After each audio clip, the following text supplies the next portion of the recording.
Hi, everybody. Welcome to the Stratosphere Lounge Christmas Eve edition, coming to you here from the plane of infinite despair. And a bit of a late start due to the fact that some people were saying, "Hey, I hope Bill asked for a new camera.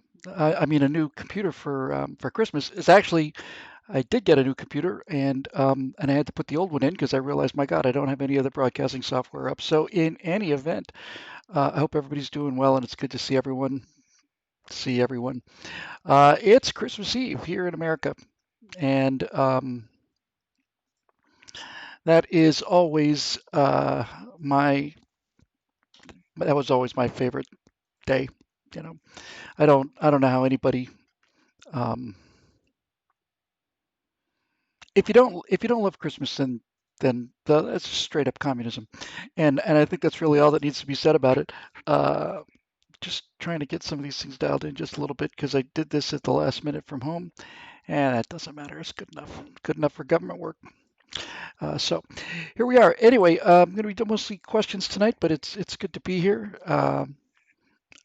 In the comment section, as somebody says, admit it, Bill, you're in space right now. I am in space. Um, that's where I live. And you know what the worst part about being out here in space all by yourself is? It's space madness. I love my Ren and Stimpy. I just space madness. I just cried laughing. Um, anyway, uh, So yeah, just good to be here, and I'd like to apologize for last week. I just, honest to God, forgot it. I didn't realize I'd missed the Stratosphere Lounge last week until I came in to do Fridays moving back to America and realized, well, everybody seems kind of ticked off in the comment section here, and why is everybody here so early? And I realized, no, that's from last night, you moron. So anyway, it's good to be back. Oh, we got update on Santa Claus from our friend John Galt, who says that Santa's approaching Happy Valley, Goose Bay, Newfoundland, and Labrador, Canada. Uh, there was. I just want to see if I can track Santa here on Google because Google knows where Santa is at every minute of the day, just like they know where everybody else is every minute of the day. I'm just checking because we probably are going to want to do live updates on this. This is, after all, what the night's all about. That's oh, here's an animation of Santa Claus and Mrs. Claus wearing their masks as they hold hands at the North Pole. All right, where's the Santa tracker? I just thought you might be amused by this. Uh, oh, Google Presents. Oh, there's animation. I don't want animation. I just want to know where Santa is. Is this so hard? Let this thing. Well, there's a horrific animation playing now. If you want to just, all I want is just a simple, where is Santa Claus? But there are the elves. Oh my God. All right, I'm not going to bore you with this anymore. It's horrific. It's just horrific. It's really, really, really awful. Um, so Anyway, as updates become available, I'll keep you posted because nobody wants to miss that. There was a time when I was enjoying my All-American Christmases in Bermuda, and I mentioned this a little bit on this show today on moving back to America today on the prosperity the Utopia curse. Grew up doing the just Christmas was never better. I don't think that it was for people my age, and lots and lots of cool things happened. And one time I remember in Bermuda, we were just standing there, and some guy had a private airplane, which was exceedingly rare. I don't even think I can ever remember a private airplane during the time I lived in Bermuda. But somebody had taken an airplane out there, which I said you didn't see very often, and at nighttime flew around the island, and they had just a little red light in the front, and the word was go outside, and you can see Rudolph and the sleigh is circling the island. And I remember looking out there and seeing it's absolutely awesome. Now we need to scramble some F-15s uh, because Christmas is, as you probably know, against the law now. Um, so apparently this Santa Tracker thing on Google is some kind of sick game or some sick twisted uh, parody of a Santa Tracker. But in any event, so I know things are really kind of more scattered than usual, but you know what? I don't really care. I'm just here having a good time with my friends, and we'll do mostly questions. So that ought to take the uh, the weight of thinking off of my shoulders because that's never a good bet, honestly. Yeah, accept the Google. You will accept the Google experience and you will enjoy yourself. Do you hear me, Soldier? Yes, yes, I do, Mr. Google guy. So why don't we just cut to the chase here and get into the questions? Don't have a lot of pontificating to do because I do that on a daily basis now. I don't know how you guys like the show. I'm very pleased with it. I think some of them have been really like noticeably above average, and and and they're fun. And I got to tell you, it's just really good to get up, have to be in the studio every day at 8 o'clock for a guy who uh, spent the significant middle half of his life in the show business world, working online sessions at post-production houses till 3 or 4 in the morning. Getting up on time every day and being there may not sound like much, but for people in this line of work, it is tantamount to swimming the Atlantic. We're doing it well.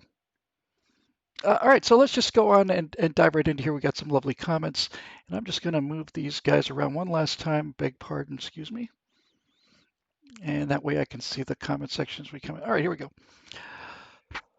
So the first question is from our friend Susan Speakman. Merry Christmas to Bill and Natasha and all my TSL friends. Well, Merry Christmas to you too, Susan, and I'll pass that on to the Yang, as I suppose I just did. Um, and then I'll deal with her question, which is lovely. Um, what does Christmas mean to you? It's interesting you mentioned that because I'm going to do a Christmas show tomorrow. I'm going to do it live for the Moving Back to America. And by the way, if you see tremors or the occasional vibration, that's because I'm in a gaming chair, which is connected to the keyboard and the monitor. And the monitor is where the camera sits. So I'm going to try and sit rock solid uh, and move as little as possible. So, what does Christmas mean to me? That's the question, isn't it? It's a great question. Um, it means something different to me now than it used to. I suppose that's natural enough that it would seem a little different at 61 than it did at 11. Lo, these half centuries later, um, Christmas, Christmas, um, before somebody breaks you the horrifying news, and we don't have to go any deeper than that because I all know what we're talking about. Is tangible magic, right? I mean, that's what it is. It's tangible magic. Uh, it's kind of funny how we're wired, we're just wired to believe anything at that age. Anytime this is the age when we're learning to avoid saber-toothed tigers and tar pits. So in those childhood years, from the time you can speak and walk to earth, well, I was giving reasonably coherent lectures by the time I was 9 months, but for the most people, by the time you can speak and talk, right up until around 13, 12, 11, probably earlier than that now, 10, somewhere around in there. When you're young, you believe anything. And when you're really young, you really believe anything. I clearly remember, as if it was yesterday, I can remember the pattern on the upholstery now that I think about it, that I decided to go into my living room, hide from my parents, and I climbed on the couch and put a cushion over me and just laid really still. And and my mom came into the room and she called out to my dad. She said, Bill, have you seen Billy? He said, no, no, I have no idea where he is. And I'm under there going, this is working like magic. This is great. And so they searched the room looking for Billy, and that didn't work. And so then they got, so exasperated looking for Bill, who they couldn't find, their son, their darling little boy, had just disappeared. And my mom got so tired of looking for me that she sat down on the couch directly on me, and she was not able to detect that I was under there. I was absolutely impressed with what an incredible hiding spot this was. And they never did find me either. So when I appeared later, uh, all bright and shiny, they said, "My God, where have you been?" I've just been around. And I believe that 100%. And that's kind of the uh, that's kind of the thing about young Christmas, about oh, sorry, I had to interrupt. Santa Claus. John Galt says that Santa's approaching Hamilton, Bermuda. Well, we don't like the toffee-nosed snobs in Hamilton, but in Southampton, he should be getting there directly. Uh, that 20-mile long strip of awesomeness. Um, so, so the thing about American Christmas in the 60s and 70s was you get the Sears catalog. It comes out in what, September, maybe October. It's a shiny thing, and if you don't live in America, but you're an American and all of those things are there, then the Sears catalog is kind of like the lifeline to the magic pipeline, you know. And I remember getting that Sears catalog, um, and I remember immediately turning past all of the underwear ads and all the other stuff they sold in Sears catalog, and the activewear and these clean cut guys with these action poses, and they're wearing triple knit polyester because that was the thing in avocado green or burnt orange, and immediately flipping to the toy section. And the toy section was always great, but in my heart of hearts, uh, I always went for um, the mini bike. Uh, and I never got the mini bike. I saw the mini bike that was for sale there. They had a mini bike for sale. They had a go kart. When the go kart appeared, the mini bike vanished from my radar. And the other thing they had on that exact same page, the miserable low-life manipulative swine that ran Sears Roebuck, also had a crash helmet there on the same page, and it was metal flake blue. It was just like electric blue with a big metal flake on it. And I thought, man, the go-kart and the helmet, and I am good to go. And this is something that I'm constantly bitching, of course, about these kids, and they won't get off my lawn, just like every other person who's getting older. But um,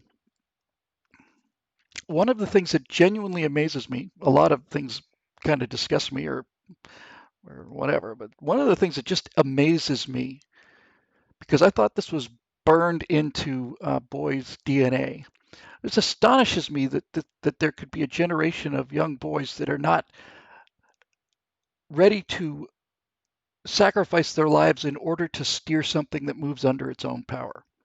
Um, that's a complete mystery to me. To hear that there are people, 16-year-olds that don't know how to drive or 20-year-olds, it's an absolute mystery to me. Anything that moved under its own power that had a steering wheel on it, I was down absolutely. And that mini bike looked great. Now that was a real nice professionally made mini bike, obviously. But uh, sorry to interrupt again. I just got somebody here can do some math. This is just a fun kind of thing because I have such a bright audience. I just got word that Santa Claus is heading for San Juan, Puerto Rico. He'll be there. He's going to leave in 3 minutes. If somebody could, when we find out that he's actually left, I'm assuming maybe he's on the way. I'm just curious to know what the speed is. So if somebody could find the distance from Bermuda to Puerto Rico, and then uh, and then figure 3 minute flight time, I'd be real happy to know what he's doing in miles per hour. If somebody wants to go to that trouble, because I've always wondered, you've got to assume it's Santa Claus is going to go hypersonic. I don't know how else he does it, but it just, I don't know, man.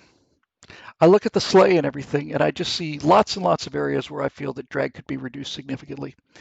Um, in any event, back to my mini bike story and go kart story. So never got the go kart, and probably wise, but um, a person who wasn't a friend of mine but became a friend of mine when he got his go kart uh,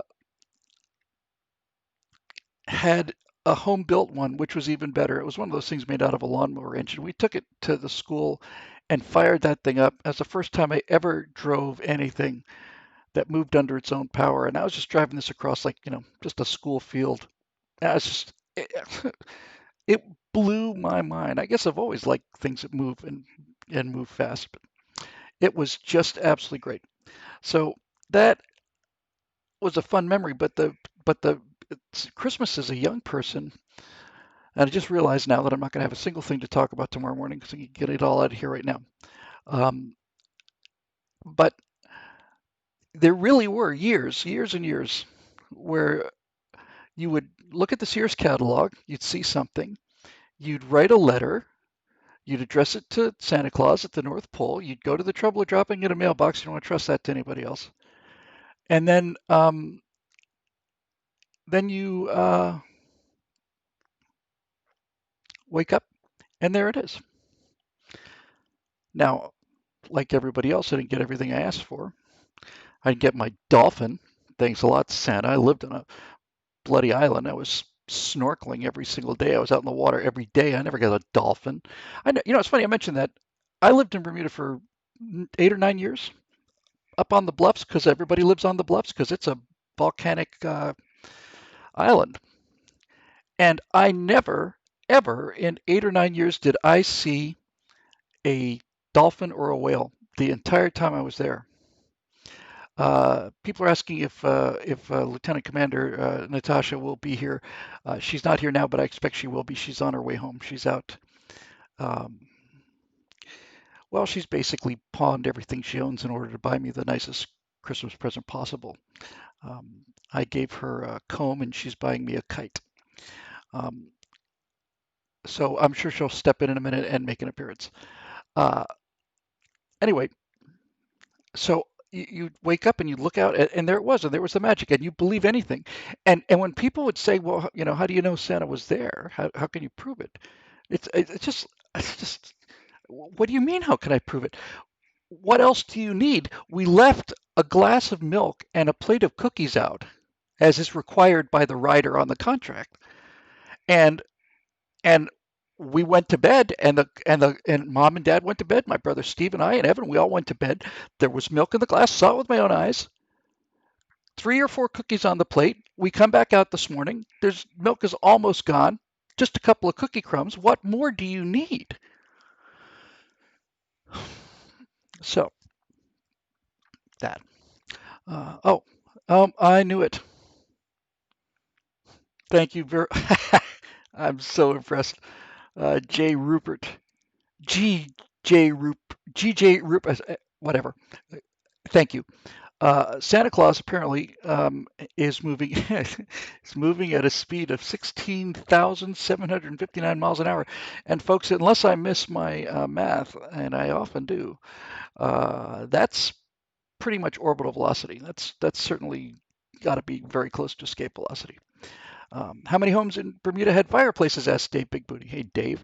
All of them did. And that's no exaggeration. Every single one of them did. They were all made out of limestone, cut limestone. And they were all beautifully painted in pastels. Now they're painted in brighter colors, but well, we had a pink house in Bermuda, as many people did. Then we built a house in Miami when we moved to Miami on Key Biscayne, and my dad insisted on painting that house pink, and that was the source of most of my mental illness. Came as a direct result of being in 7th grade and living in the only pink house in the United States of America. Come on now. If you're experiencing technical difficulties, it's not you. I'm getting them myself. Sorry about that. It is, you know, we got the tin can with the string, all that stuff. I tried that when I was a kid, by the way. 2 tin cans connected by a string. If you shout loud enough, you can hear through the tin can. But frankly, every time I tried it, it was harder to hear the person talking with the tin can up to my ear than it was to just listen to them. Um, so, uh, so that's what Christmas was when you were a kid. Now, uh, Today, Susan, it means something really significantly different. And to my utter astonishment, um, I find that every year that goes by, the religious aspects of Christmas, which meant nothing to me really. I mean, I look, it wasn't like I was, throwing stones at baby Jesus in Sunday school, in the little uh, crèche. Is that what it was called? Nativity scene. But I never really thought about it. It was always kind of Santa Claus's day. But the older I get, the more I begin to realize how important that is to society and how important it is uh, to free society. You don't have to be. Yeah, if I get into this, I got nothing to talk about tomorrow. But I'll just say what it means to me these days now is a lot more on the spiritual side and a lot more on the philosophical side because I don't think you can build a free society unless the majority of the citizens believe on some level that there is an internal conscience that is aware of everything that you do, whether you get caught by other people or not. I think that's absolutely um,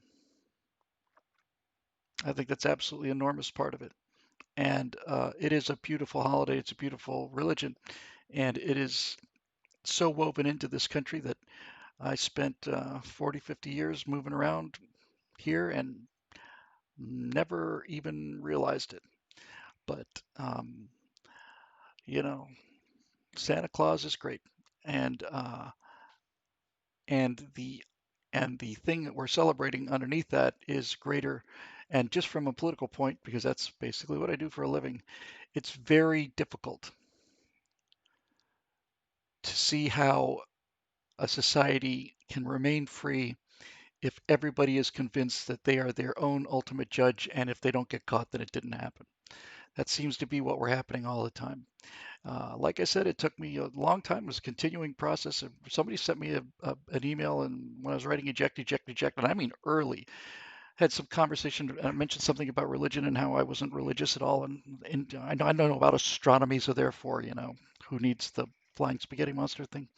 Although that was fortunately before that term was invented. And somebody said, "Well, Bill, I just don't. I have a feeling your journey is not finished yet." And I was so outraged by, "Who do you think you are?" Turns out he was exactly right. That one comment went into the hindbrain and never left. And one of the things I realized early on, well, as I got older anyway, started to think about things, uh, was that all of the best people I knew were Christians. Not all of them, but most of them. The best people I knew, the most successful people, smartest people, and certainly the happiest people. And there comes a point when, if you live in the entertainment world and you see what the alternative, yeah, what the negative image of that is, and how miserable those people are all the time, you can't go back to those two worlds back and forth without making some kind of connections between the two. Now, I know so many really great, wonderful people who are Christians, and Clavin as well, for that matter. I mean, you might as well include him in that mix because he's a Christian too. So even Clavin um, is redeemable, apparently, uh, although that certainly stretches the boundaries of faith, doesn't it? So yeah, so I have to say that every single year that goes by, um, I become more and more aware of the necessity of it. And my wife and I are not regular churchgoers by any means, although this time last year we were at a church. We just walked down the street. There's a church not far from us. We didn't even know what denomination it was. We drove past it many times a month, and I was pretty sure it was Catholic Church, but I didn't know for sure. All I can remember is that there was a sign right next to where the road narrows, right next to that church, and the sign said "Children Crossing," and Natasha thought it said "Chicken Crossing," so we thought that was fully hilarious. Um, And anyway, so this time last year we were in a Roman Catholic church and didn't know anything about the service. Just knew that we were with really good people, and I'm not trying to be mocking about this in any way. But the truth of it is, we just kind of looked around carefully, and whenever people got up, we got up, and when they sat down, we sat down again.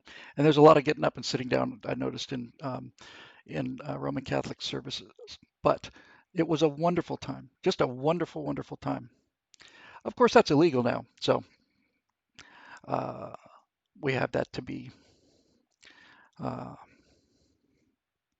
I'm not even going to make a joke about it. That makes me so angry. And in fact, not only am I not going to make a joke about it, I'm not even going to think about it because this is Christmas Eve, and I am not going to start thinking about Gavin Newsom and the fires of hell that spawned him. So I hope that was a bit of an answer anyway, Susan. Hey, there's our friend Martin Archer. Can we have a show of hands here in the TSL chat window? 8 p.m. Pacific is too damn early for a live podcast or just right? Interesting question. Um, so the question before the committee is the moving back to America at 8 a.m. Pacific too damn early? We are on the tail end of the time zones here because Hawaii doesn't really count. It's not really a state. That's. I think that was settled when Barack Obama became president. I think the question of whether Hawaii is a real state was pretty much settled when that happened. Uh, but uh, I need to get it out as early as I can, and so we recorded at 8. I've been pretty consistent about the time. Usually, I think once I ran almost to an hour, but really they're pretty close to 45, 46, 47 minutes. And I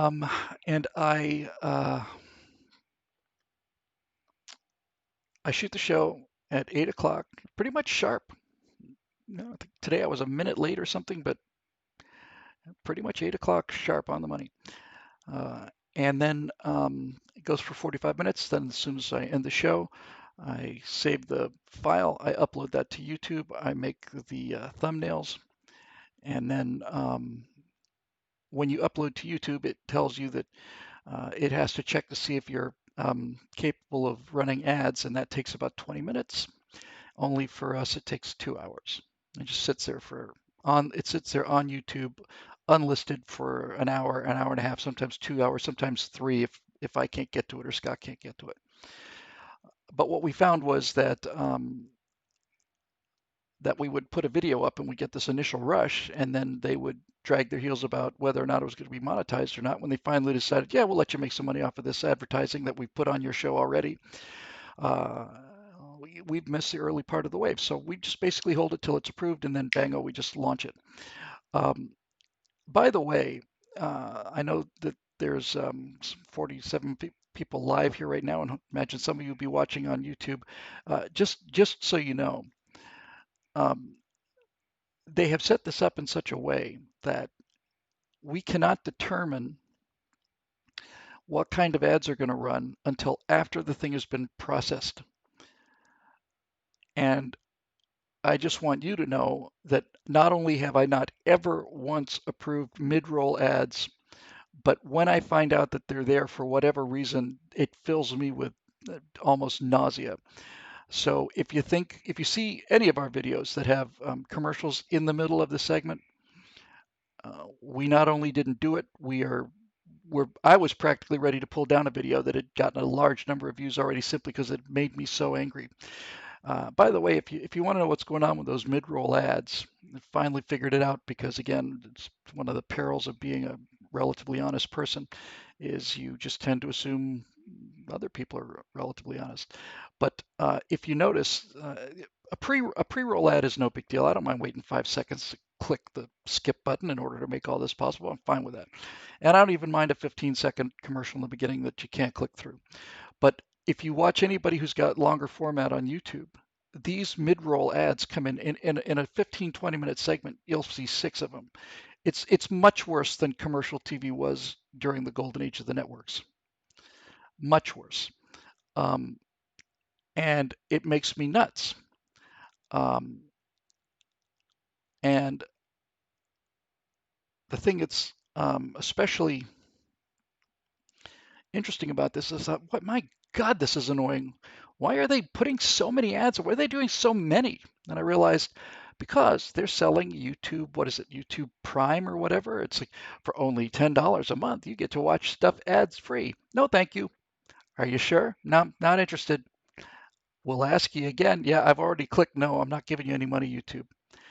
It'll be ad free. I don't care. Well, you'll care when they start to put an ad in every 30 seconds. Then you'll start to care. I said, you miserable swine. Um, so anyway, you should know that that was never anything that we did. And if you see it, it's because either they did it without our knowing or our permission, or Scott screwed up again or something. Because I've never made mistakes of any kind. But that's important because those things bug the living daylights out of me. I wouldn't blame anybody who's really upset about them. All right, moving on. Um, so I'm going to say, hey everybody, some late arrivals here. How are you doing? Merry Christmas. Uh, I'm going to just assume that it's going that 8 is the best time. Anyway, Martin, the thing is, we want to get it up as early as possible. If I did it at 9 or 10 Pacific, that's 1 in the afternoon, and by the time we get it done, it's already 2 or 3. I'd like to have it there uh, so that people can have it to listen on the drive home. Um, it's occasionally stop you from going off a bridge. That's my reaction to the news these days. Um, all right, so let's see. There's a next questions from Martin Archer, but that's okay because we'll go to the next one, which is from Martin Archer. So let's just skip ahead to the next question, which is from Martin Archer. So one per customer, ticket number. So I'll come back to him, Martin, if we chew through this list in time. Have you read or listened to Zach Bush, MD, about COVID? Very interesting. I have not, um, but I'm sorry, that's from Sandy Brown. Hi, Sandy. Uh, I don't know what it is. I do know that there are occasional voices of reason and sanity out there, and those are immediately tracked down and eliminated as rapidly as possible. Uh, this the reaction this reaction to COVID-19, and we spent the whole first 30 days of it together at the Stratosphere Lounge every day when it looked like it was going to be a serious issue that would be taken seriously. Um, I am convinced. I still have to preface so many of the things I've come to believe during this year with that I am against conspiracy theories, but Dave, you can ask a question right here in the chat room, but wait till a natural break. I'll be happy to answer for you. Dave has been blocked on Facebook, which is undoubtedly because he said something patriotic, intelligent, or both. Um, but when I saw how the public reacted as a general rule to the COVID outbreak, I was really proud of the country. I was embarrassed about the toilet paper panic, but other than that, I thought people handled it really well. And then as the time went on, by mid-April, I realized those 15 days to flatten the curve, it's been 30 days now, and they just kept going. And and obviously they stretched it out in order to influence the election, and that had an effect. Um, and on and on and on. But the reaction of our ruling class to this pandemic has been really astonishingly instructive mixture of arrogance, stupidity, um, uh, hypocrisy, um, any lack of standards, any lack of order, any lack of any kind of structure whatsoever. It's been absolutely ad hoc. It changes all the time, and it has just shown us that the people in charge are complete idiots who are completely power mad and don't give a living damn about whether you and your family goes out of business or whether the restaurant that you put your life into has been closed and committing suicide or thinking about it. They don't care.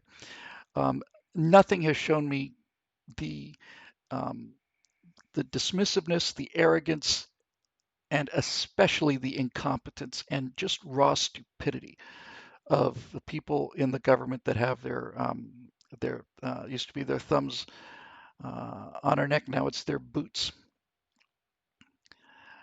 There is a lot of a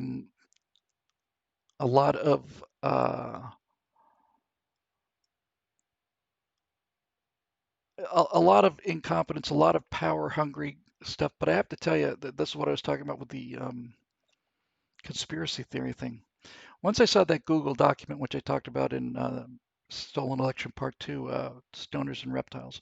Once I looked at the Google's internal video, which you can see right here on YouTube, owned by Google, called the Selfish Ledger, I realized that what they're doing is collecting all the data they possibly can. And I'd heard people say that data is worth more than gold, and I thought, it's kind of laying it on a little thick. Nope. And and the marketing aspects of the data, that's important. Getting you to buy things that, figuring out how to get you to buy something, all of that's big deal, big money. But it's not the goal, and it's not the reason that all this stuff's being recorded. It's being recorded because Google is building a model of behavior of American behavior. I'm utterly convinced of it that they are constantly adding data points, and and and this makes me think that so much of the COVID-19 stuff is so much of the insanity of it has been allowed to continue because because Google is sharing information with somebody about how much we'll take. And they're not only sharing that information, they're learning too. They're curious. They want to know. Well, we said 2 weeks. We told them 2 weeks they had to wear a mask, and they did that. Let's see if they'll put up with it for a month. Yeah, looks like they will. You can't possibly think they'd roll for the whole into summer, would you? What have we got to lose? Let's give it a try. Let's lock them down for 3 months and see how they deal with it. And the politicians say, "Well, I thought they'd be outside our doors, firing into the windows." And the Google people say, "No, we told you they wouldn't. We know exactly what they're going to do." And not only do we have a good prediction of what they're going to do, but if they start thinking about doing things like coming after us with tars and feathers and pitchforks and torches, then we'll know about it. We'll be able to tell from the emails, we'll be able to tell from the clicks, and so on. So we are essentially now lab rats for them. And I think that the COVID-19 thing has been a gold mine of data on how modern Americans talk versus how they act. And I am sad and ashamed to say that I told my wife that Americans would never stand for this. That not a chance. That they would, if they went past 30 days, would be in the streets burning down Capitol buildings. I was 100% sure of that. I was as wrong as I could be, and it's humiliating and embarrassing, and I'm ashamed of it. Um, so, um, and Dennis J. Nelson's pointing out now we have a so-called more contagious strain. Okay. Um, and then no doubt it's clear that they don't want this to ever end. And put aside all the fact that they know what the real mortality rate is, and we do too. The CDC publishes it. And we know that hospitals get a 20% bonus if they report somebody as a COVID-19 patient. And we know that people who've been hit by buses who tested positive for COVID-19 were listed as COVID-19 deaths. I'm not going to go through all this again. Everybody knows how this works. But they, aside from all of the things that they do in terms of the lockdowns and all of you're not going to have Thanksgiving, and you're not going to go to a restaurant. You're not going to open a restaurant. You don't get to watch the Dodgers win the World Series. Let me see. What do I want to do with you? Hmm, I'll think of something. But all of you have to wear the blue masks. This is California now, but California's coming. If you think California is horrible and crazy and evil, you're right.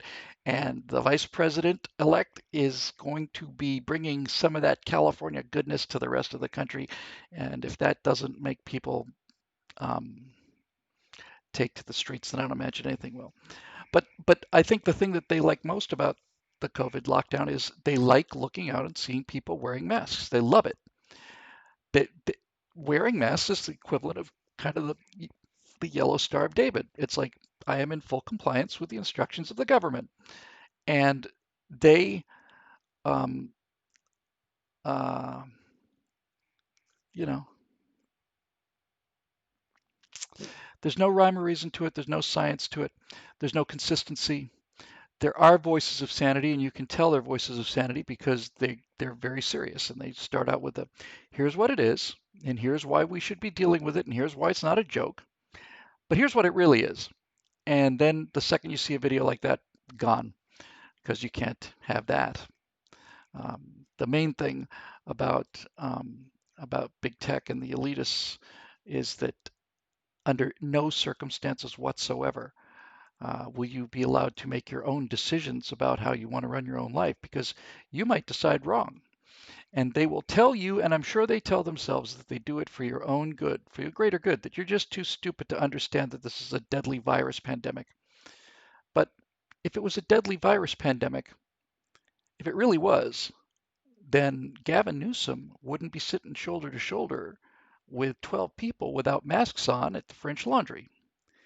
It's precisely the same thing as Al Gore having a house with, what was it, 4 or 5 times the electrical consumption of his neighbors, or Leonardo DiCaprio flying his private jet to a global warming conference.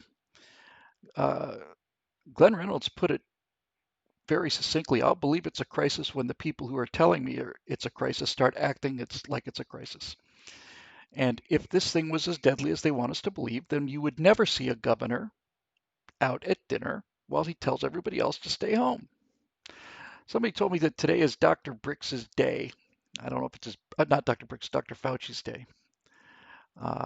You know, he's worshipped like a god among some people because the people who tell you that they believe in science don't really believe in science. They believe in scientists. They believe in authority figures. Scientists can occasionally be very, I almost said very useful and very informative, but to be perfectly honest with you, the longer I go through this world, the more I know about science, scientists, and the people who become scientists and all the rest of it. I don't think that scientists should be making a single utterance that has anything to do with human behavior. Social scientists are excluded, of course. Those people, I'm 100% sure, shouldn't be making any kind of comments about human behavior because science,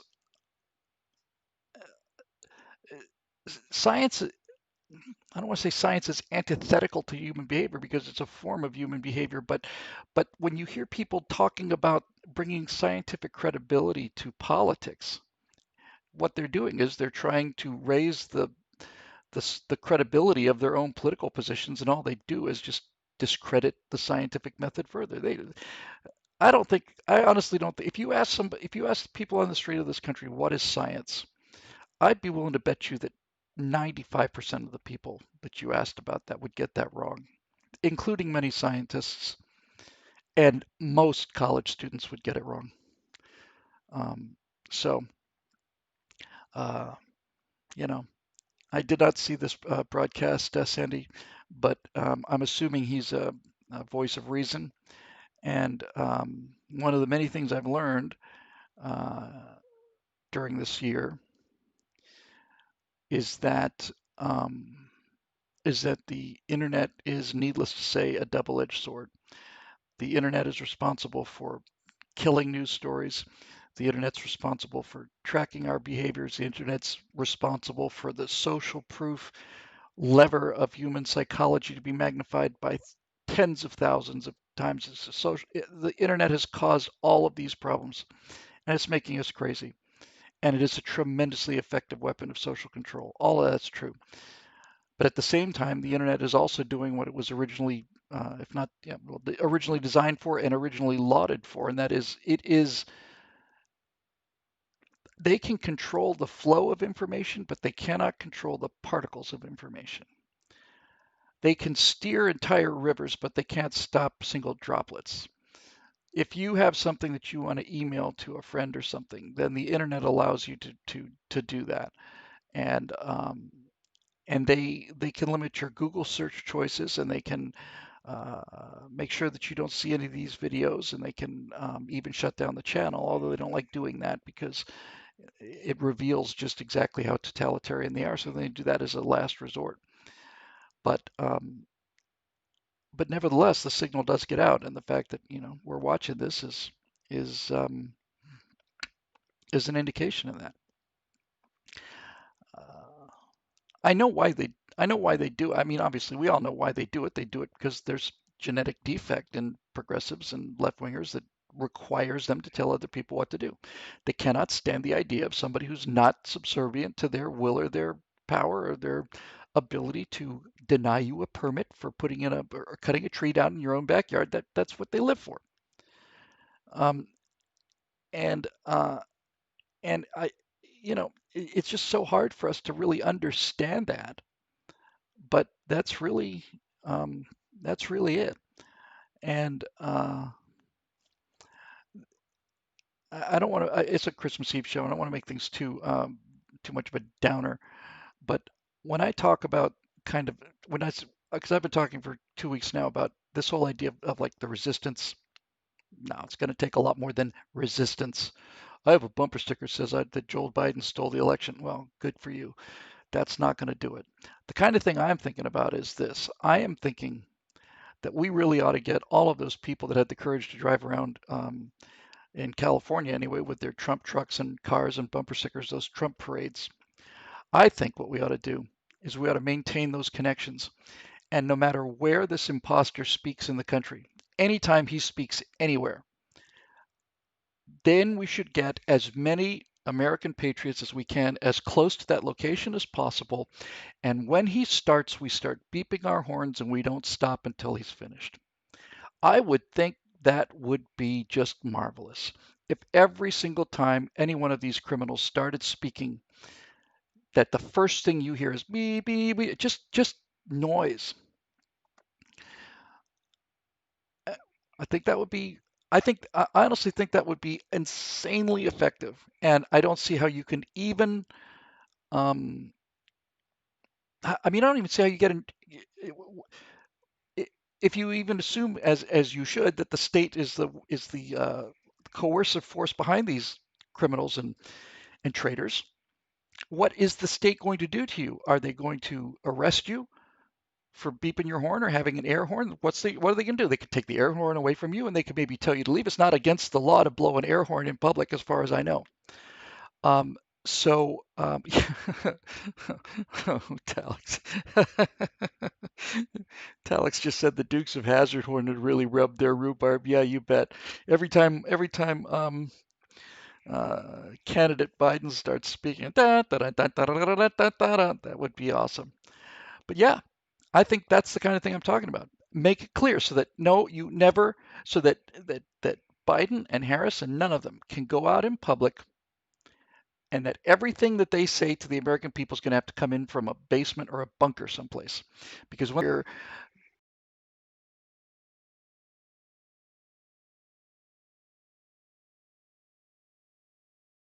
the sound of people being angry. I just got a disconnect notice on OBS. I don't know if that's going to happen, but reconnection successful. Okay. Um, anyway, uh, so let's just do that. Let's just go out there and and let's do it on inauguration day. A lot of people's I got a notice that the feed went dead, and it should be back. For those of you who are watching on YouTube, it's going to be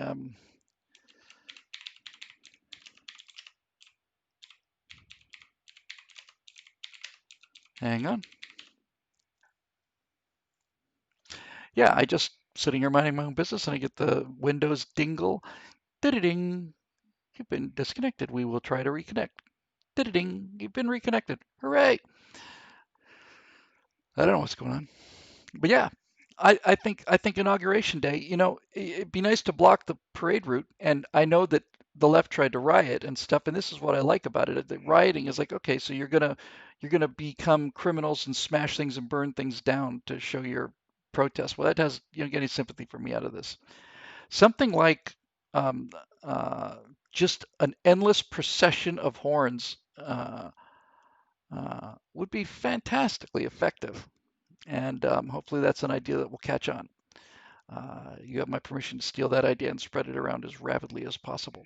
Um, yeah, that would be kind of groovy and kind of cool. Just everywhere you go, anytime he's outside, anywhere. And needless to say, you got to make it clear that this is not a beep of enthusiasm. This isn't like a me beep beep beep beep beep beep like could conceivably could be Go Trump. This is me me. Just keep it going until the battery goes down. Me. Somebody jumped my car.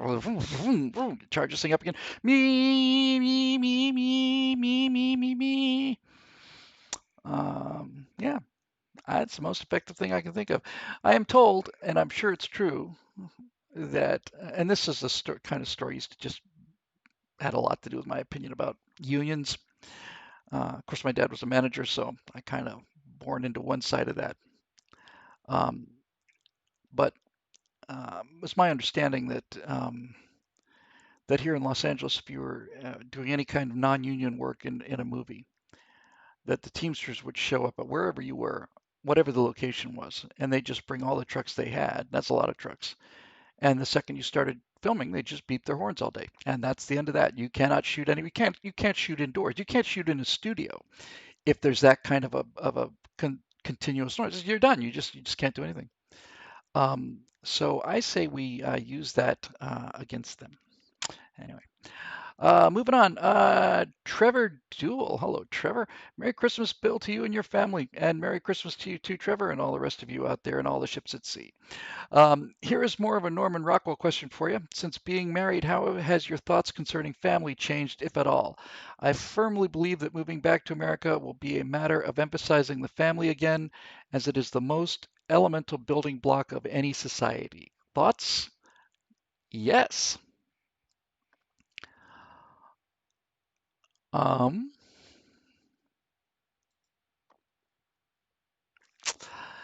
I got married at, I know where I was. I'm just working the math. It's not like I forgot where I got married. How old was I? 57. And that was the first time I've ever been married. I was 57 years old. So I've been a lifelong bachelor. And I thought that suited me because I do need a fair amount of time alone and because of all the deep cogitating that I have to do. And my life consisted of getting in airplanes and flying around and cruising around, going to some of these events with various movie stars and so on. And that was all a real kick. Uh, and then I got married, and I was exceedingly worried that I was completely feral and would be when I asked Natasha to marry me, well, which really consisted of me asking her to move here because that was a decision I made after 6 days. I guess I was pretty much sure within 6 minutes, but um, so I didn't. I really didn't think that I would be capable of living with somebody that it would. I'd spent so much time by myself that I just was genuinely worried that I would be like, I've got to get out of here. Um, Not a moment. I haven't felt a moment of that. Oh, John Galt's keeping us stated. Santa's heading for Havana, Cuba. He'll be there in 30 seconds. The Cubans are warming up their anti-air defenses. Not going to let any of that filthy religion into our communist paradise.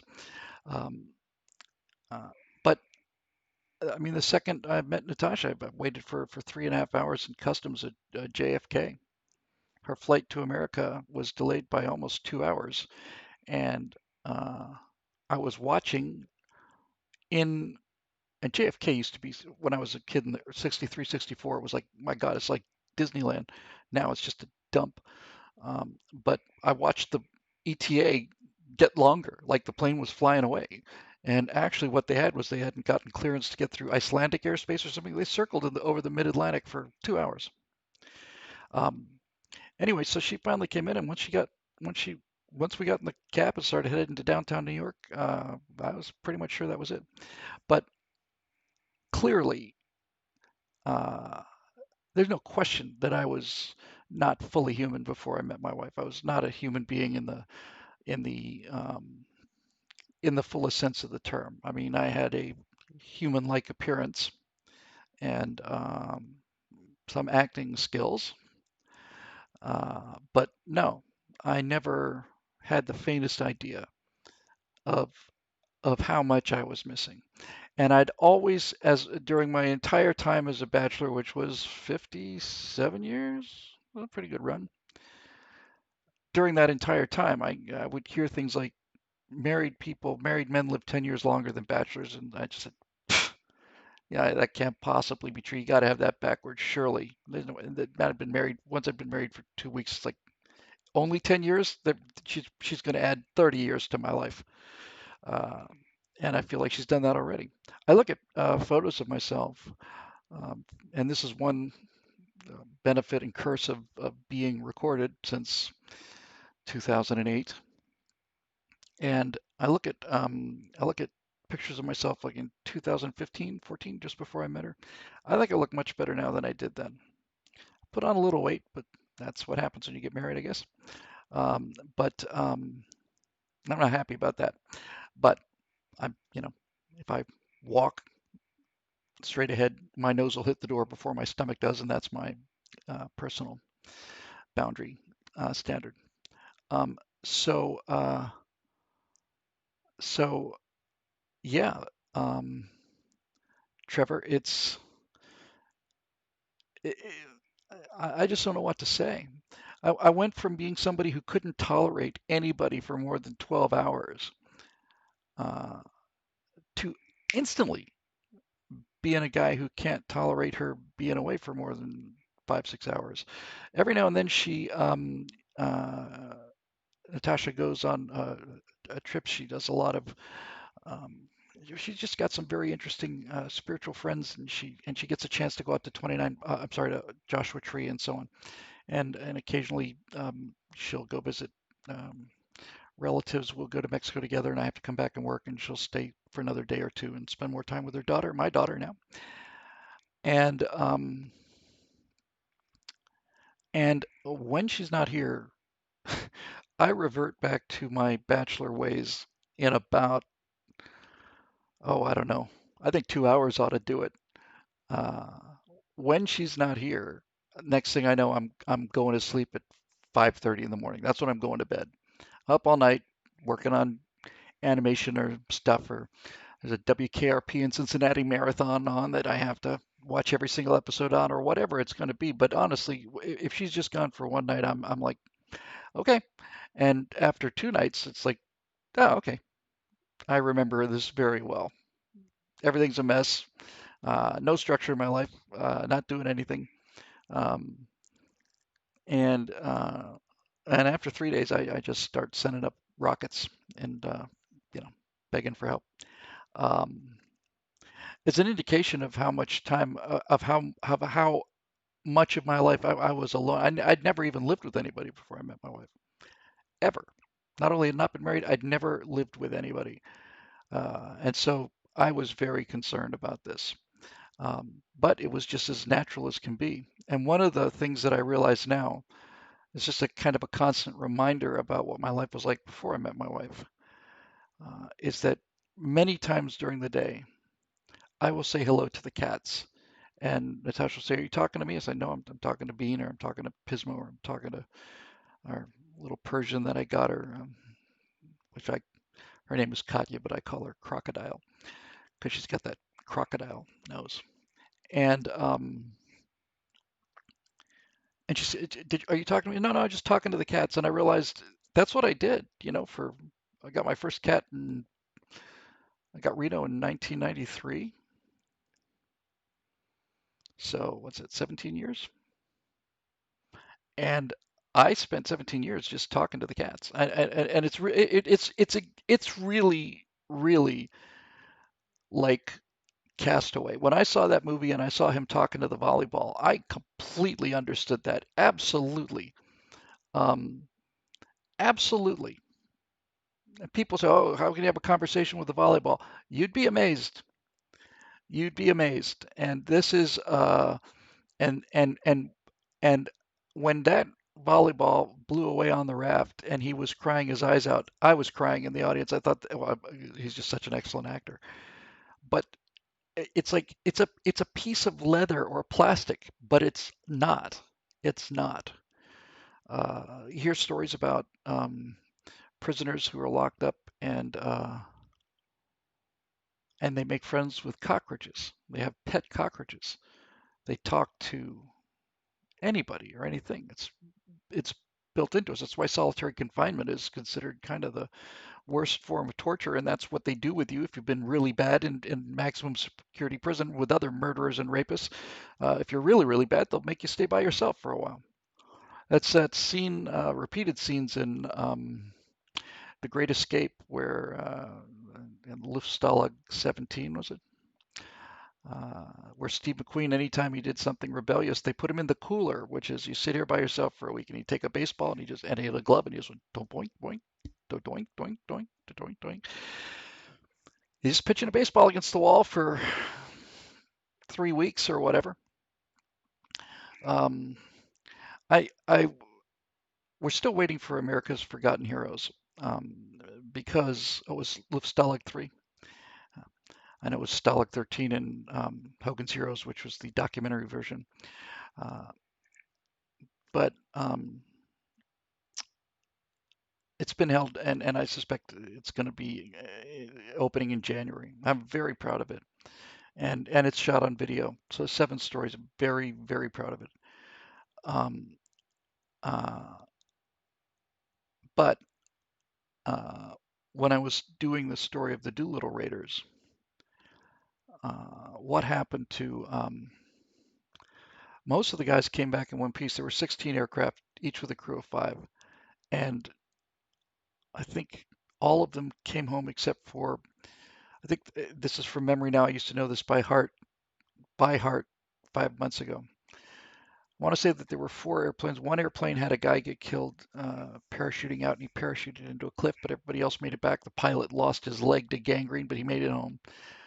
And then there were 3 crews. I want to say it was 6 and 16. Give me a second. No, no cheating, because I'm it's a challenge to me. So the of the 4 planes that didn't get everybody's crew of 5 got home in one piece except for 4 aircraft, and all 4 of them were named. Not all of those. I don't even think half of them had names. Most of the Doolittle Raiders just were just a number. They were crew 11 or aircraft 11, but they were Green Hornet. How do I not remember this? There's nothing more boring than watching somebody else think on camera, but that's what I'm going to do. Green Hornet. Oh God.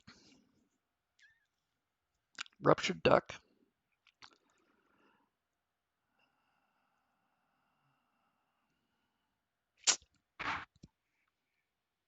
Oh, well. Crew 16. I'm pretty virtually positive it was 16. Um, they suffered the worst. One or 2 guys came back from it. In any event,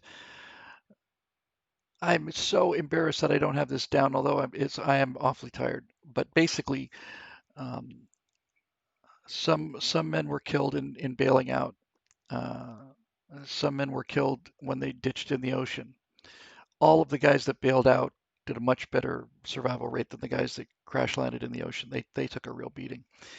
But when um, when it was all said and done and the dust had settled, I want to say there were 4 of them that were prisoners of war and another 3 that were executed by the Japanese. This feels right. So I want to say 7 guys captured by the Japanese, 3 of them executed on trumped up charges just out of revenge. Four guys go into captivity. One guy dies in captivity. And when the war is over, American soldiers come to the camp where they'd been, and they looked exactly like Tom Hanks at the end of Castaway, utterly emaciated, utterly filthy, um, uh, uncut beards, uncut hair. Uh, they barely look human. And this American soldier from a patrol, the war had ended just a couple days earlier. They're looking for American prisoners, and they go in and they see this thing. It looks like a human. It says, "Are you American?" And the guy says, he can't answer. He hasn't spoken in months or years. He can't get anything out. And then the guy behind him says, "No, he's not American. He's just some crazy old guy." And then the guy just, "No, I'm an American." He manages to croak that out. And and he said, "Who are you?" And the guy says, um, "When did you arrive here?" The American soldier is completely clean shaven and showered, and his uniform's pressed. And this guy says, "We bombed. I've been here since April of 1942. We bombed Tokyo."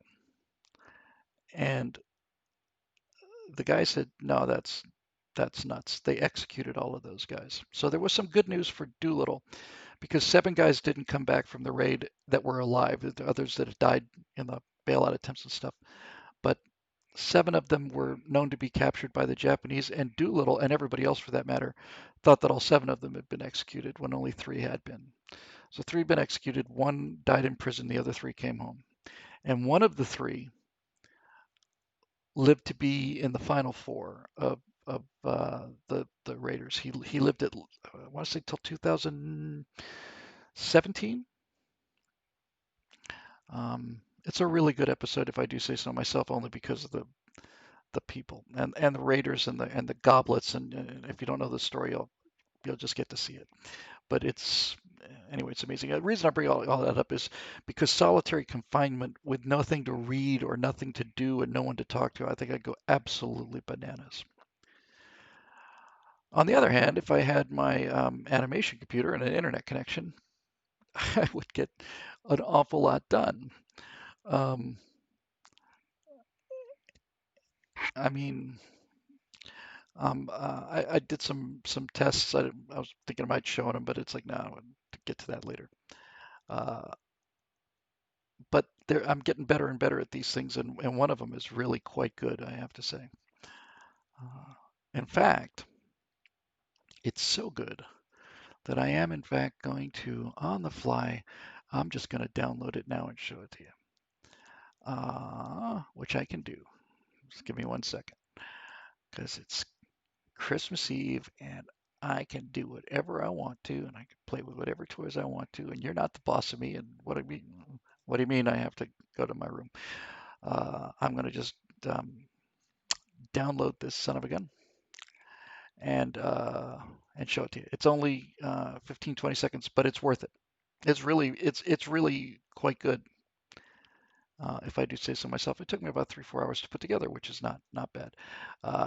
Just this one is very striking, so I think it'll be worth it. Hang on a second. I know there's nothing worse than dead air. Just speak amongst yourselves, talk to your cats, or whatever the case may be, because I know where I am going for this, and I'm getting to the page. There it is. Congratulations. Let's content. Lava Planet test number one. Let's download that homeboy.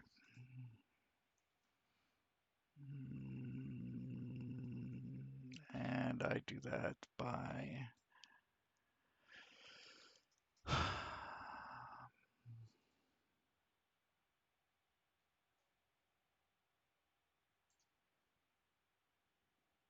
come on. I know that I'm not, if it turns out I can't do it easily, I won't do it, but I had, all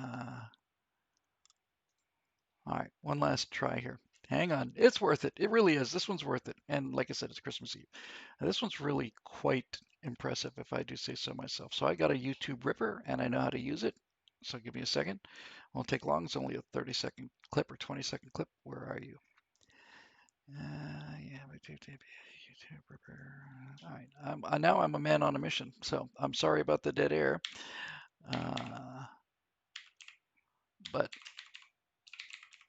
it's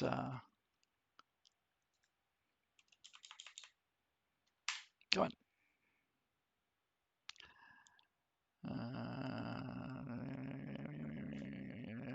Let's try you. Um, Paste, convert, checking video, MP4, converting video, download, downloading, downloaded, MP3. I don't want MP3. I want MP4. Let's try it again. Isn't this exciting? I can only imagine um, how you must be all sitting on the edge of your chairs.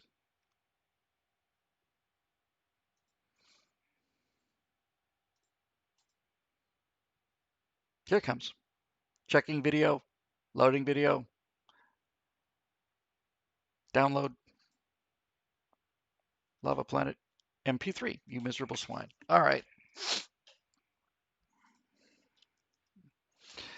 I am just, I really genuinely, if you've ever had to deal with dead air, if you've ever had a speech where your PowerPoint goes off or runs wrong or whatever, it is excruciating. It's the only, I have never been nervous in public speaking, needless to say, and I just go on and on and on and on and on, and it never bothers me. But stalling for time, like I'm doing right now, and skillfully too, is genuinely distressing. There it is. Hang on now. We're in business now. We're in business now. Start. This is the website I normally use. Give me a second here. Don't you worry. Everybody just be cool. Nobody panic. Just don't panic.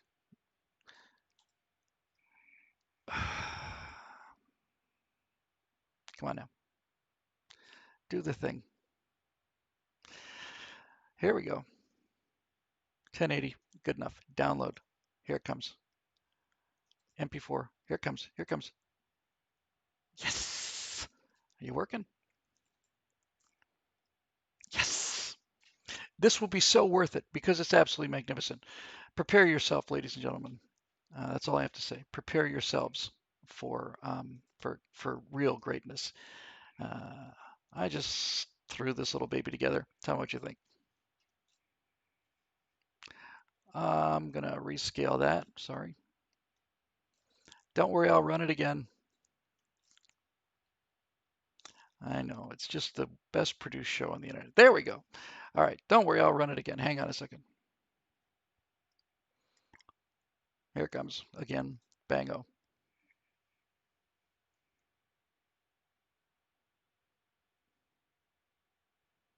I'm sorry. That's just wicked cool. That's just wicked, wicked cool. And that's about 3 hours of work.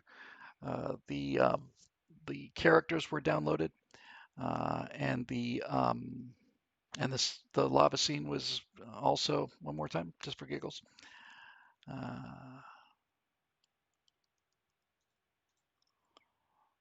Uh, the lava landscape is pre-rendered, but I did all the movement myself, and it's weird. You've got all these animation files. There's one set of files, just terrific animation, and I can't find another one. And so I find these guys, and I've got maybe 20 or 30 different movement things to pick from, and then I just try and find the ones that look best for the environment. So there's one of a guy stepping up onto boxes, so he's the guy who's stepping over the rocks. I'll do it one more time, only because I went to the trouble. But this guy is normally would the animation is if I'm taking a step up onto like a stage or something, but I put his foot on the rock, got him up there on the level. He's looking around. Oh, I stepped in some kind of gooey lava. I think it's lava. There's a guy in the background checking things out. We passed a guy earlier, and then there's a guy across the way, and he's looking at things too. It's a lava planet, and I'm just really, really, really impressed with this. Um, if I do say so myself, and I always do. Um, yeah, and here's something. Johnny the Frost says we had to step in flaming dog dew when we were kids. I would just like to state for the record that I cannot remember how long it has been since I stepped in dog do, but it seems to me that in the first 5 years or well, the first 10, 12, 15 years of my life, it seems like I did that all the time.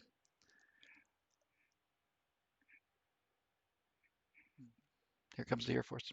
Um, anyway, so that's that. How about if we do a couple more and then we'll call it a day or a night or whatever the case may be. Um, so this is my Christmas gift to all of you. I give you the gift of Bill. No refunds, and we don't have a contact number. Uh, anyway, Trevor, thank you for that. It was a great question. Really fun. Daryl Green with a lovely thought. Um, and if you don't mind, and many happy Merry Christmas wishes from for very many people. So Merry Christmas to all of you. We'll do one more, and I think we'll call it a day. Here's Daryl Green with another excellent observation question. I say, as part of our strategy to reclaim and restore America, we need to lead by example and remember to be appreciative of the good, even the small stuff. Thoughts? Yes, yes, you have hit the jackpot, Daryl. The best way you make a the way you make a better country is by having better citizens. The way you make better citizens is to be one. Um, I the whole I certainly hate to have a episode of the Stratosphere Lounge go off on a tangent where I just ramble about something. That would be pretty much unforgivable. But your question does lead me to something that I've thought about quite a lot. And when you mention that, we should lead by example. And if you're a good citizen, that's one citizen. Um, but you need to make more than one. You need to convert the heathens. Um, and uh, and I have maintained, and I still believe, in fact, I believe it more strongly every day, that the real wedge opportunity for us is young men. Uh, I think young men are really hurting. Moto says if you want to alienate the entire electorate by forcing your morality on, are you responding to the question or is that something else? Oh no, I'm sorry. I thought you were responding to what I was talking about. You were responding to something else in the comment stream. Nobody cares. Nobody cares about that. Sorry, I digress. That's my job to digress. Um, so uh,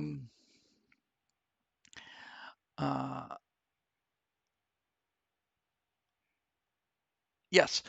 So how do we make ourselves better country, better citizens, better citizens? That's me being a better person, and I have been, and hopefully so have you. But what do we do about converting the heathens? And one of the things that I've come to realize is that the for the longest time, the right and conservatives and religious people, Christians, all of it, we've always been classified as kind of the people who are always trying to tell people what to do. Well, at that time, that's shifted now. Now the people who are telling people what to do are the left. And I certainly don't need to go into this again because I've done it hundreds of times, but the fact that young men are spending their own money and their own time getting away from these shrieking, nose-pierced, purple-haired harpies and going into a world where they buy guns and make money, drive around blowing things up, is telling me that the biology can't beat the biology out of people. And there, I think somebody who basically said, "This isn't about politics. We're not talking about politics. Here's how you be a man in case you're curious." And just to sweeten the pot for you, you should be curious, but to sweeten the pot for you, if you come to the school, uh, not only will you feel better about yourself, but you will become immensely more attractive to the opposite sex. I can't say what that will do to members of the same sex, probably make you more attractive to them too, but you will become enormously popular with the opposite sex if you are a young person and you learn how to become a man, an actual man, not just a male. You're not a defective girl.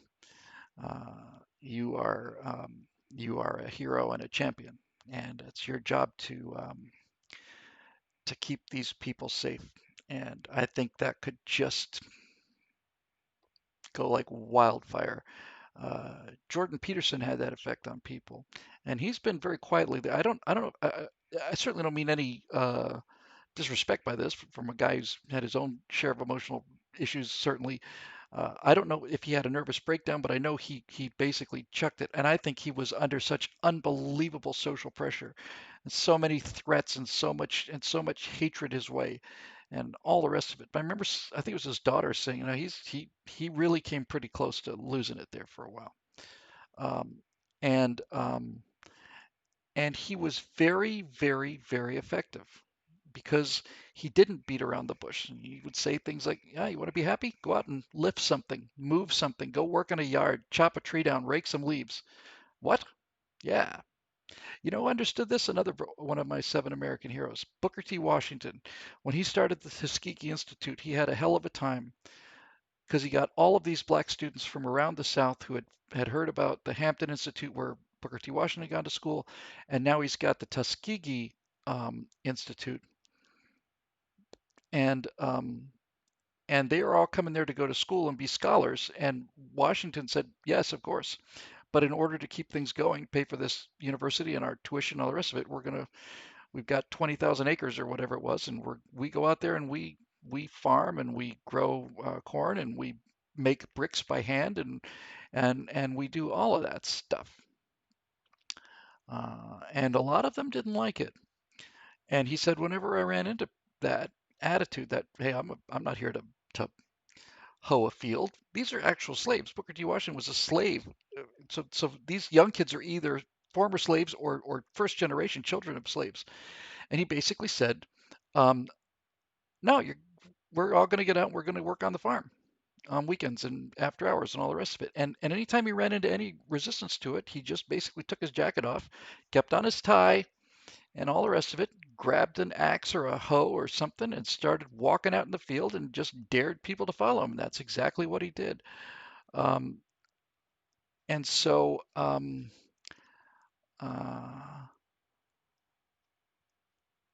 the that's really it. And I was saving this. I almost did it when I did the China show and I decided against it. But one of the MB2As that I've got in the chamber or in the magazine anyway is is a show which I was going to call, you know, Where Are the Men? Um, it was fun talking about the show I did today. I was very happy with about the uh, uh, utopia curse and how that experiment with mice, where you gave them all the food they wanted, no predators, led to this enormous explosion in population, which then leveled off, and then they all just died. They just killed each other or just lost the will to live. Um, so, um, so that experiment was useful because there's some things that are built into our biology, and mice and people are a lot of difference between them, but we're both mammals, and these behaviors are seen in mice, and then they tried it on rats, and it's the same thing in rats, and they tried it on chimps, and the same thing with chimps, and then they try it on us, and it's the same thing with us. Um, we are uh, we are a very, very heavily over feminized society, and and testosterone levels are just going through the floor. And I think the main reason for that is because testosterone is often produced by hard physical labor, and very few people do hard physical labor anymore. I notice that soldiers don't generally suffer from low testosterone because, as they used to say in that ad, we do more uh, before breakfast than the rest of you do all day. But this whole soy boy thing, this whole soy smile, you know, these flabs, these men with these breasts, it's so much estrogen everywhere, and and just look at the not just look at the faces because um, all of the popular faces have gotten more and more feminine, but also look at or listen to the voices. I've been very impressed by SpaceX, very, very, very impressed by SpaceX, but if you listen to the tone, just listen, forget about what they're saying because they're doing miracles, but you listen to the tone of these people, and then you go back and listen to the tone from the Apollo people, Mission Control, and they're 2 octaves higher. And I'm certainly not in a position to complain about this because sometimes when I get excited, only dogs can hear me. My voice gets so high. But uh, they, there is the guy who did the RK thing talked about you can look at all of these societies as a basically as a testosterone cycle, and it was very very very compelling.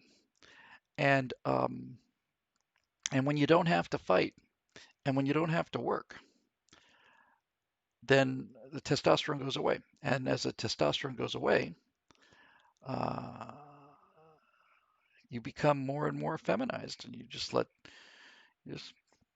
just come out and say it. You just let these chicks walk all over you. Like, what's the matter with you, man? Uh, a Mobile Moto says that SpaceX is giving American males something to believe in again. Yes, um, and um, and I finally forced myself, and I hadn't done it in 3 years. I just finally forced myself to watch clips, 3 or 4 minute clips from Star Trek Discovery, because that's all I can bear. And um, and this was going to go into the show I'm going to do shortly about Where Are the Men. Now on season 3 on Star Trek Discovery, and again, I haven't watched anything other than I've probably seen 7 or 8 clips of 2 or 3 minutes each. But now the entire crew are women, and they're all very diverse, very serious, and I find it alternately hilarious, astonishing, and depressing to listen to how feminist writers think that men act and sound. In other words, if you watch women writing about women who are trying to be officers and tough, they don't have the faintest idea, and everything they think about manhood is absolutely wrong. Uh, they think it's nothing but you know. And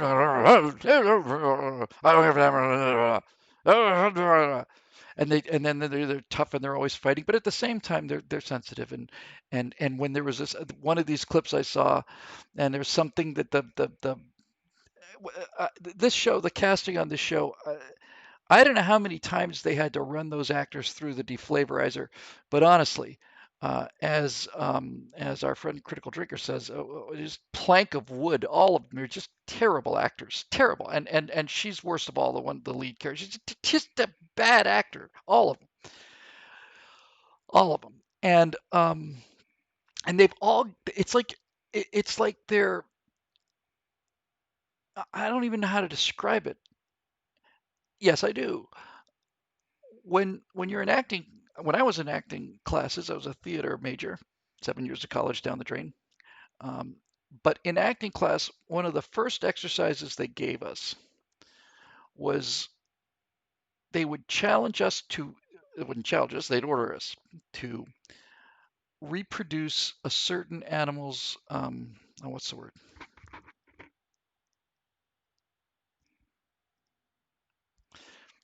Ah, for God's sake, it was on the tip of my tongue.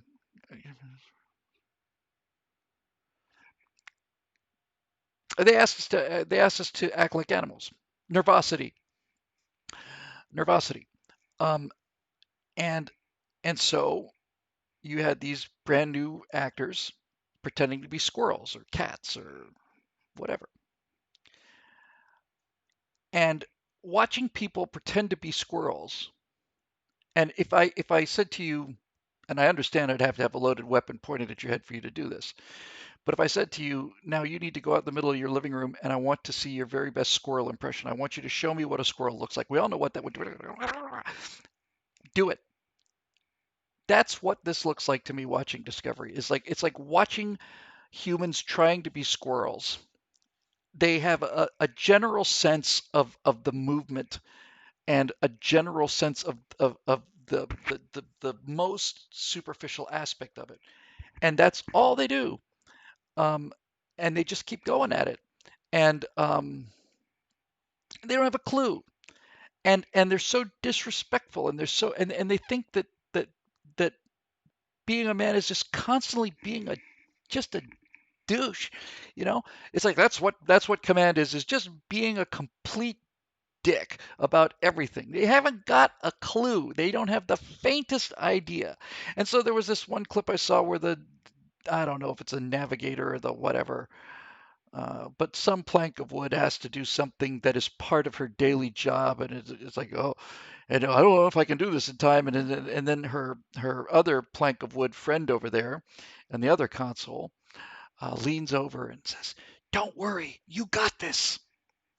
You got this. This ability to do the job that you've been hired to do and risen to the ranks on the top of the military, you could do it. You got it."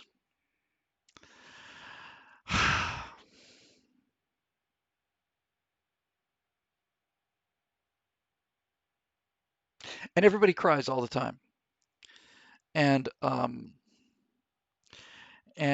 from what I understand, the new captain of Discovery is that 7 or 8 foot tall alien, um, with the guy who needs the moisturizer on his face. With the piercing blue eyes. This character was originally, this is the original Star Trek Discovery writing crew at work. People who never read science fiction, don't know anything about science or fiction. All they've done is write soap operas and screeds for feminist magazines. And so they gave this guy command, Sanu or Sudar, whatever. I can't remember his name because there's nothing there. Um, and so they're trying to make him into the captain, but he's sensitive, and he never fires first, and he's very very very, very he's like Picard, only um, taller and balder, uh, and and they're giving you this utterly utterly utterly feminized captain. Just he's just Even though it's ostensibly a male, it's an alien species, but he is so feminine and so passive and so weak, and he's being surrounded by these ships and they're about to attack, and it's like, they're warming up their photon torpedoes and they've got us locked. um, we never fire first. This is the Federation. We never fire first. Well, been nice knowing you, radioactive dust. uh, and and and and when they get in trouble, they come over and get a big hug. And now the nice thing about doing the animation, which, the kind of animation you might see, like, for instance, in this case, is that I get this show going, and then talk about I get to put words in the mouths of actual characters or virtual characters, as the case may be, and then I can make fun of it. I can make fun of it. I can basically have him say something to the effect of, things are getting a little hot. Somebody's getting a little nervous. You're not going to start to cry, are you? You know, that kind of thing. Just mocking it, mocking it. Um, anyway, this character in season one, this is as offensive as the spore drive. Uh, this character, this 9.5 foot tall, um, is there an omega male? I don't know. Anyway, uh, he is from a race that has been trained to know when people are going to die. That's what they do on that planet. They've figured out, uh, teach each other how to know when somebody's going to die. They drop that pretty fast because a lot of people apparently have died since then, and he hasn't said boo. Um, but that kind of thing is like, it's just a slap in the face. I mean, science fiction is supposed to be science. It's not fantasy. It's supposed to be science. The science on the original Star Trek was revolutionary in terms of the vision of it. Um, and so they do things like that. And now they've got a ship that can do anything, and they've got Space Jesus, who was the black sister of Spock. You didn't know Spock had a sister, did you? Well, he did, and she was a black chick from Earth. And he never mentioned her because she's too vitally important to him. Um, and on and on and on and on and on and on and on and on. And it's unbearable, unbearable. Do I hear somebody here?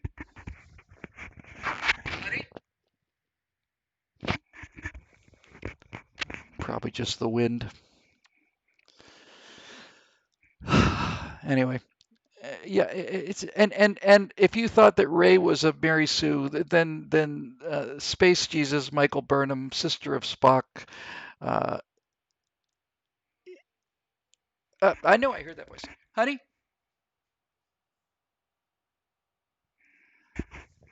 She's pretending that I'm not here, that she can't hear me.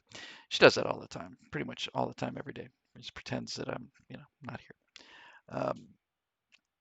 Anyway, uh,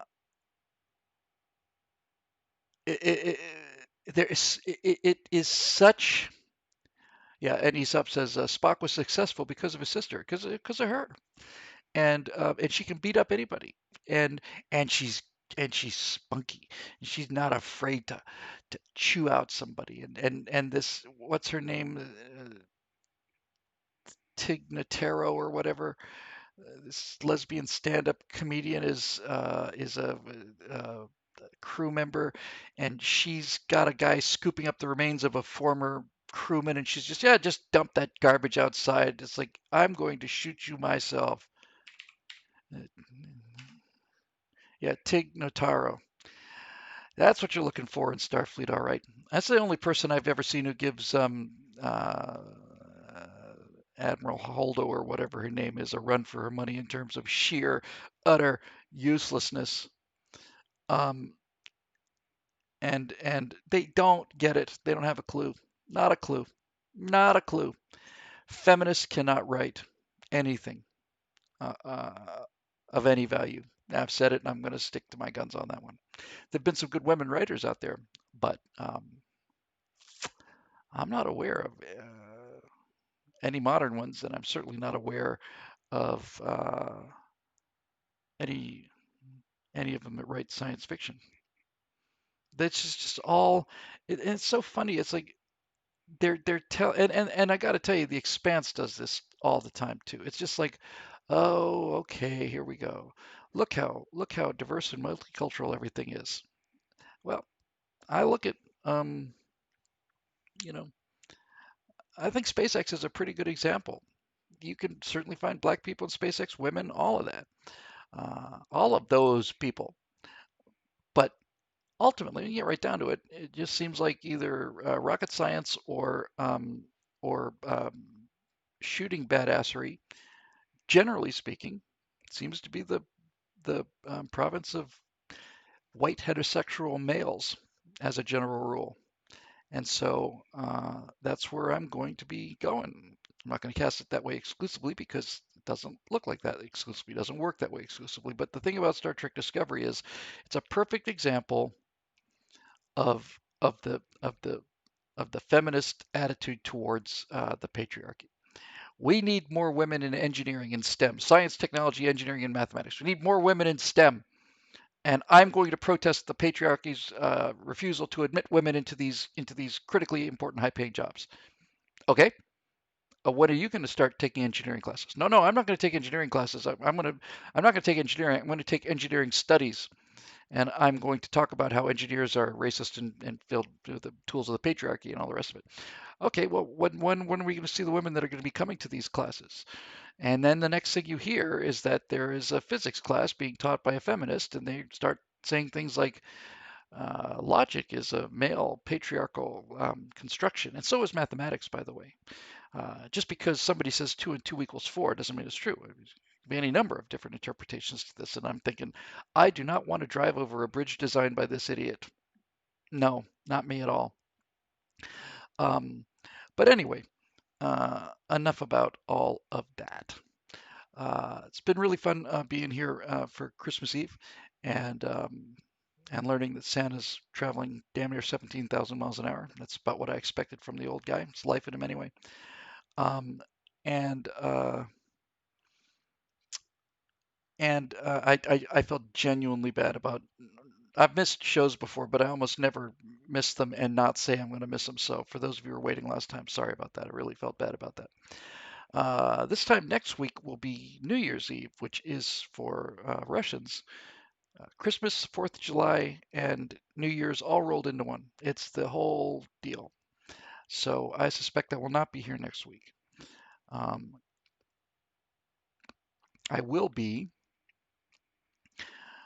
probably gathered outside some facility in Arizona, wherever they keep the atomic clock. I wanted to say, oh, isn't it the Lowell Observatory or is it in Flagstaff? Wherever the atomic clock is. Uh, and do they still broadcast that time signal, by the way? Does anybody know? I'm just going to stick around long enough to get the answer to that. All I remember from my days in the observatory in Miami back in the 70s was there was one radio playing, and it was, I guess it was shortwave, and it was tuned into the international time signal and was just tick, tick, tick, tick. And then there'd be like a warning thing. And then the voice, I think I got this right, the voice would say, at the tone, 19 hours, 42 minutes, coordinated universal time. Tick, tick, tick, beep. And then you'd hang on, your life filled with the suspense. And after 17 hours, 19 minutes, coordinated universal time, sure enough, the next one will be 17 hours and 20 minutes at the tone, coordinated universal time. Beep. Uh, anyway, wherever that signal's broadcast from, I'm going to be at that location. Naval Observatory in Washington, that'll do. I want to be there. And the reason I want to be there is because when 2020 ends officially, I don't want the delay in the signal that it's going to take to reach me. I need to be there. I need to hear that as soon as possible. So even though light is pretty damn fast, it does travel at a finite speed. And a signal going from the atomic clock to Los Angeles or whatever, I don't want to wait that long. Um, I just want to. I just want to get behind this year. I want to see the tail end of it. Uh, and uh, Czar Greyfang says, "Watch Trump tomorrow." Not kidding. Czar Greyfang, are you related to Fang Fang? She gets around, doesn't she? Um, so we'll see. Anyway, gang, in all seriousness, very Merry Christmas to all of you, and thank you for the support. The support that we've gotten since the election has been the first time that I've ever felt like, my God, this company can actually make more money than it spends, uh, and it's been enormously encouraging, enormously life-changing, encouraging for me. So thank you to all of you who were a part of that. If you weren't a part of that,